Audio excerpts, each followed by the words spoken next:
สวัสดีค่ะสวัสดีค่ะอันนี้น้องอะไรครับน้องไม้ค่ะหรออันนี้ทำอะไรอยู่เนี่ยเห็นมาวางไว้ทำหนังยางหนังยางเหรอคะทำหนังยางเป็นด้วยเหรอคะโอ้โหอันนี้ดูเป็นอะไรคะอ๋อ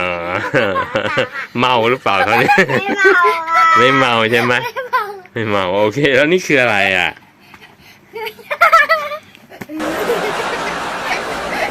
พี่ว่าหนูเมาแล้วล่ะไหวไหมคะเนี่ยอันนี้เล่นอะไรกันครับเนี่ย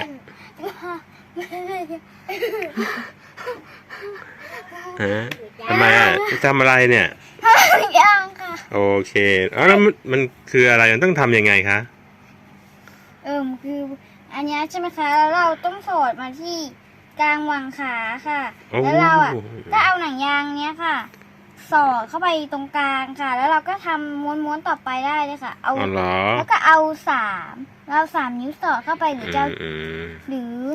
พี่จะเอา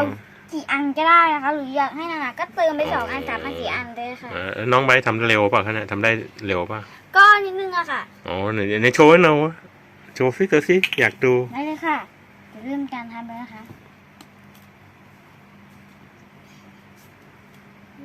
โอ้ยพี่คะขอโทษนะคะพอดีมือหนูลั่นนะคะ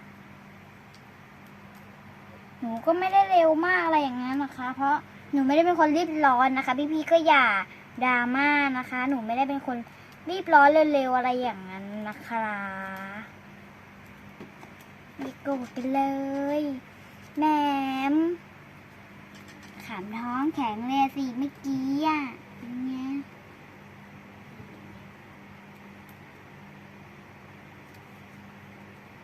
นี่นะคะพี่ได้5 อันแล้วนะคะ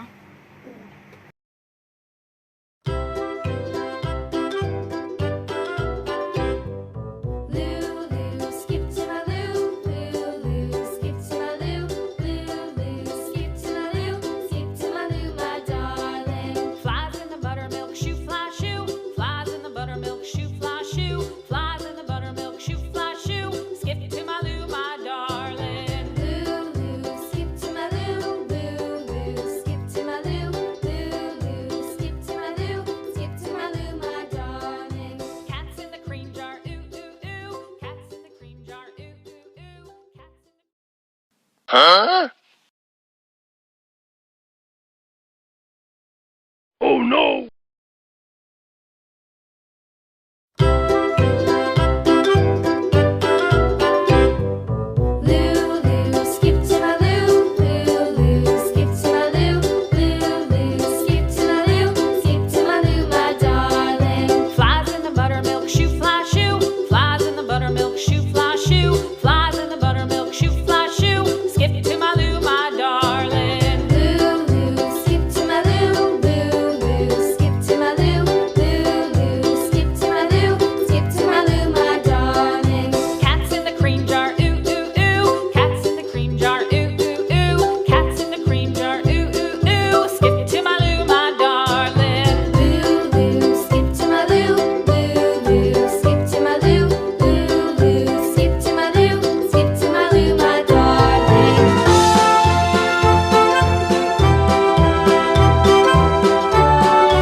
ก็ขอจบเป็นเพียงเท่านี้ค่ะขอบคุณค่ะอย่าลืมกดไลค์กด Subscribe ตรงนี้ด้วยนะคะ